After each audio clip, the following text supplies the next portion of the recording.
Did you know that ketchup used to be made out of fish guts?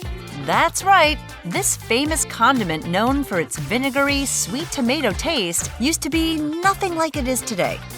In fact, the tomato part is a relatively recent addition.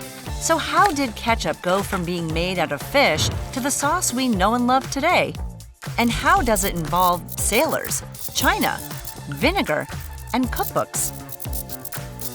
Ketchup! Take a guess in the comments.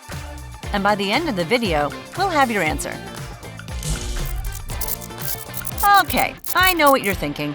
You're probably wondering why a condiment with fish would be called ketchup. I mean, where are the tomatoes? Here are tomatoes. Well, initially, there were no tomatoes in ketchup at all. More on that later.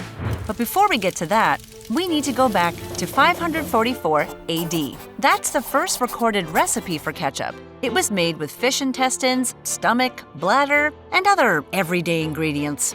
So yeah, pretty much fish guts. But where did the sauce originate? Well, that's where China comes in.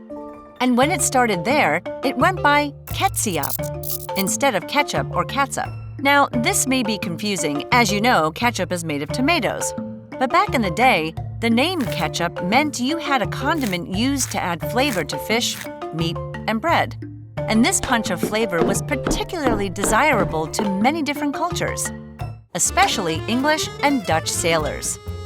So when they found out about this delicious condiment in China, they would take it on their boating trips. Not only did it add flavor to bland food, but it was incredibly well preserved and didn't require refrigeration. Which is good, because I don't think they had refrigerators back then. And once it was on these Dutch and English ships, it made its way to the Western world. And from there, people started experimenting. Sticking with the idea of making something that would add flavor to cooking, Europeans decided to make ketchup out of all sorts of things. And this is where our cookbooks come in. In the 18th century, cookbooks in England started adding tons of different ketchup recipes. One involved 100 oysters. Now that's fishy. And others involved lemons or mushrooms. That actually sounds kind of good.